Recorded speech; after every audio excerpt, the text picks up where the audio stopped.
আজিজ ভাই সেট করো ভাই।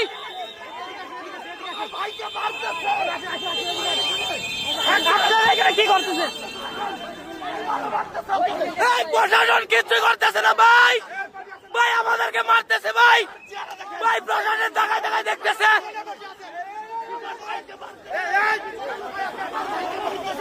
ভাই প্রশাসন দেখতেছে ভাই, আমাদেরকে মারতেছে ভাই।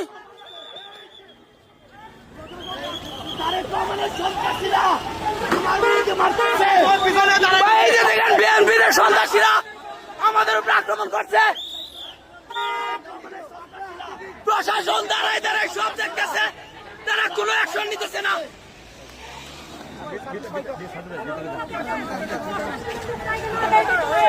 তারা এত প্রশাসন কিভাবে আমাদেরকে হামলা করে?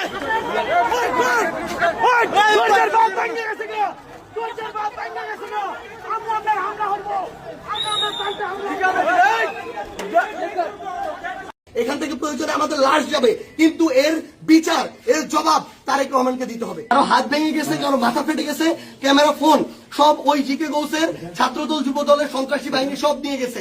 এবং আমাদের একজন ভাইয়ের চোখে রড দিয়ে যখন গুতা মারছে, তার চোখ বের হয়ে আসার মতো অবস্থা। আরেকজনের মুখে রড দিয়ে বাড়ি মারছে।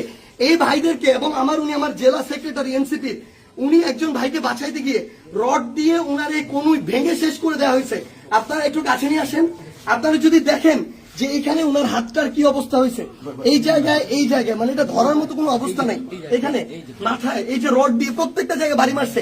আমরা যখন আমাদের এই আহত 7-8 জন ভাইকে নিয়ে সদর হাসপাতালের দিকে যাইতেছিলাম তাদের চিকিৎসার জন্য, তখন সদর হাসপাতালের সামনে ওই 24শে জুলাইয়ের সময় যেমন খুনি বাহিনী যেভাবে আক্রমণ করছিল হাসপাতালের গেটে, ঢাকা মেডিকেলের গেটে, ওইভাবে আমাদেরকে খুনি বাহিনী, এইখানে ছাত্রদল যুবদলের সন্ত্রাসী ক্যাডাররা, জিকে গাউসের ক্যাডাররা, তারা আমাদেরকে আক্রমণ করে হাসপাতালে পর্যন্ত ঢুকতে দেয় নাই। এখন আমি যখন আমার ভাইদের নিয়ে যাচ্ছিলাম, তারা আমার হাতে পর্যন্ত রড দিয়ে বাড়ি মারছে, ইট মারা শুরু করে, এরপরে রড থেকে শুরু করে যত ধরনের তাদের লাঠি, সোটা, এগুলো তারা মারা শুরু করে।